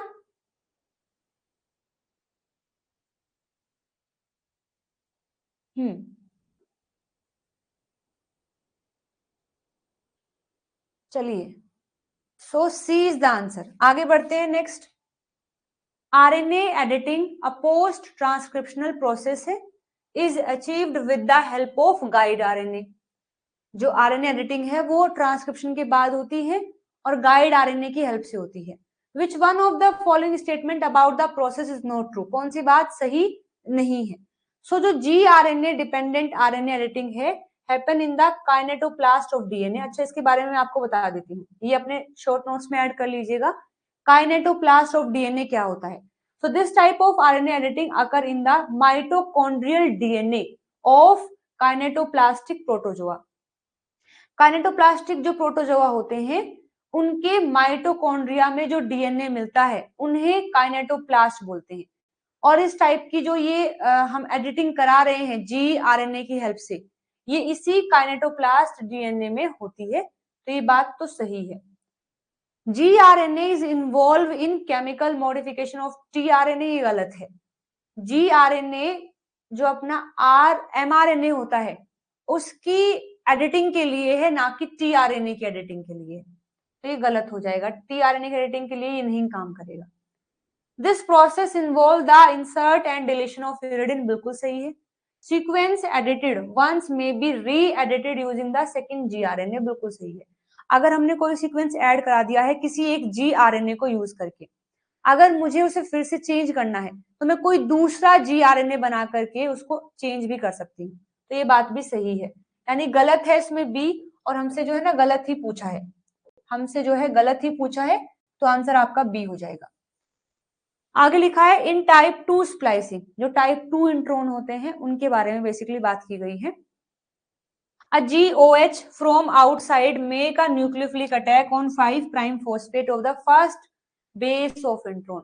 टाइप 2 स्प्लाइसिंग में हमने पढ़ा था, टाइप 2 स्प्लाइस एक था type 1 intron, type 2 intron. Type 1 intron की स्प्लाइसिंग करने के लिए एक एक्सटर्नल जीटीपी की रिक्वायरमेंट होती है, बट टाइप 2 इंट्रोन में बाहर से किसी चीज की कोई रिक्वायरमेंट नहीं है, सीधा एक ब्रांच पॉइंट ए होता है, वो अटैक करता है 5 प्राइम साइट पर जो कि GU है, फिर वो लैरिएट फॉर्म बनाती है और वहां पर 3 प्राइम OH फ्री हो जाता है, फिर वो 3 प्राइम OH अटैक करता है 3 प्राइम स्प्लाइस साइट पर, और फिर वहां कट होकर के वो सारे एक्सोन कनेक्ट हो जाते हैं। सो ए GOH फ्रॉम आउटसाइड नहीं, आउटसाइड इसमें नहीं लगता है। A free 2 prime OH of an internal adenosine make a nucleophilic attack on the 5 prime phosphate of first base of the intron, बिल्कुल सही है। जो अपने इंट्रोन का फर्स्ट बेस है यानी कि ग्वानिन, तो जो एडेनिन होता है, इंटरनल जो एडेनिन ब्रांच पॉइंट पर जो एडेनिन है वो अटैक करता है इस ग्वानिन पर, और एडेनिन का भी, ये जो एडेनोसिन है इसका भी 2 प्राइम OH, क्योंकि 3 प्राइम OH तो बॉन्ड बनाने में व्यस्त है, फ्री कौन सा है 2 प्राइम OH, तो इस एडिनोसिन का 2 प्राइम OH अटैक करता है हमारे ग्वानिन पर यानी 5 प्राइम साइट पर, तो ये बात बिल्कुल सही है। 3 प्राइम OH नहीं, इंटरनल एडिनोसिन अगर है वो ऑलरेडी अगर अंदर है तो उसका 3 प्राइम OH तो फ्री हो ही नहीं सकता, क्योंकि उसी 3 प्राइम OH की हेल्प से तो वो उस चेन के अंदर प्रेजेंट है, तो वो फ्री नहीं है, तो ये गलत हो जाएगा। The hydrolysis of last base of exon is carried out by this, नहीं, ग्रुप 2 जो इंट्रोन होते हैं वो स्प्लाइसियोसोम की हेल्प से अपना स्प्लाइसिंग नहीं करते हैं, वो सेल्फ स्प्लाइसिंग है, खुद को ही अपने आप को स्प्लाइस कर लेते हैं, तो ये बात भी गलत है। हमसे पूछा था सही, हमने बता दिया है, सेकेंड इज द राइट। आगे बढ़िए next. During the maturation process of some mRNA formation of 2 prime to 5 prime phosphodiester bond take place. Following statement are made about this phenomena. जी बताइए सोच करके क्या सही आंसर हो सकता है।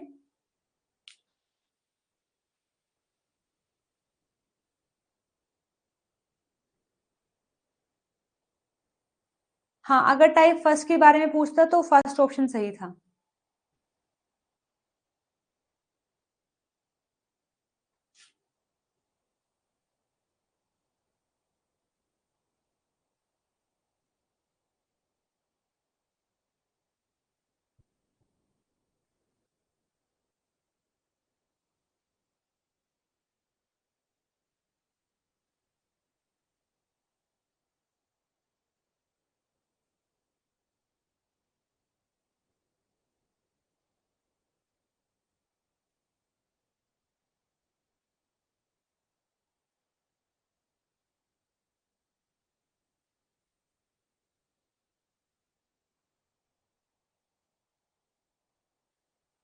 ये भी देखो आसान क्वेश्चन है, बेसिकली इसमें ये कहा है कि जो भी लैरिएट फॉर्म बनाता है, आप याद रखेंगे, जो भी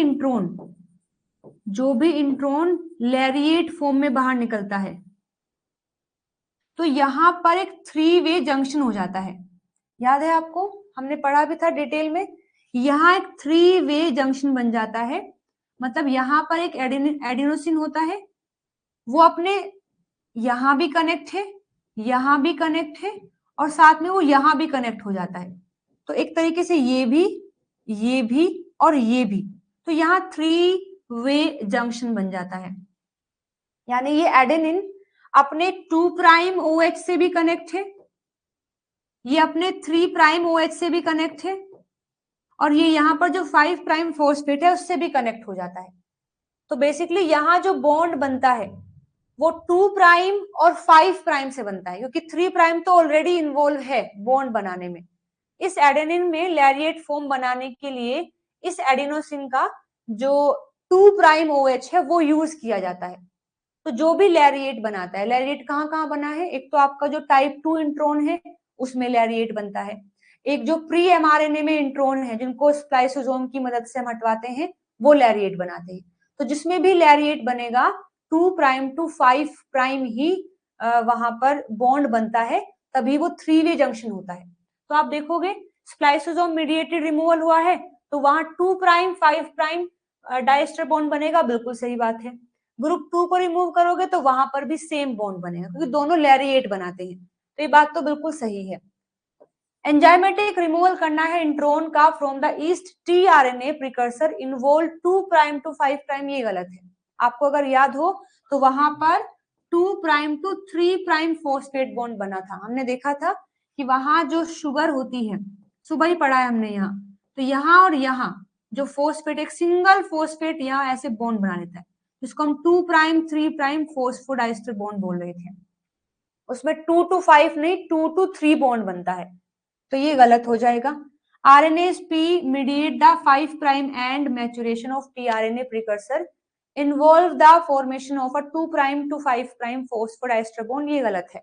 हमने पढ़ा है RNase P जो होता है वो आकर के सीधा एक कट लगाता है, चीजें अलग हो जाती हैं, इसमें ऐसी कोई फॉर्मेशन देखने को नहीं मिलती है। तो डी गलत हो जाएगा, ए और बी सही है, यानी c option is the correct answer. चलिए आगे बढ़िए नेक्स्ट। हाँ जी, regulatory element for expression of ribosomal RNA gene reside in the, जो रेगुलेटरी एलिमेंट है राइबोसोमल RNA के जीन एलिमेंट एक्सप्रेशन के लिए वो कहाँ प्रेजेंट होते हैं? आपको मैंने सुबह ही बताया था RNA में 2 पार्ट होते हैं, एक बाहर यहाँ एक्सटर्नल स्पेसर होता है और अंदर होते हैं, ठीक है। तो जो भी रेगुलेटरी एलिमेंट है एक्सप्रेशन में राइबोसोमल RNA के वो कहाँ प्रेजेंट है? नॉन ट्रांसक्राइब स्पेसर रीजन में प्रेजेंट होते हैं, जो टर्मिनस पर भी होते हैं और बीच में भी होते हैं, उन्हीं को कट करके हमारे जो मेच्योर rRNA है वो बनते हैं।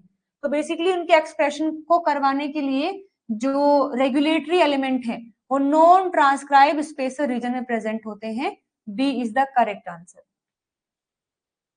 आगे देखिए नेक्स्ट।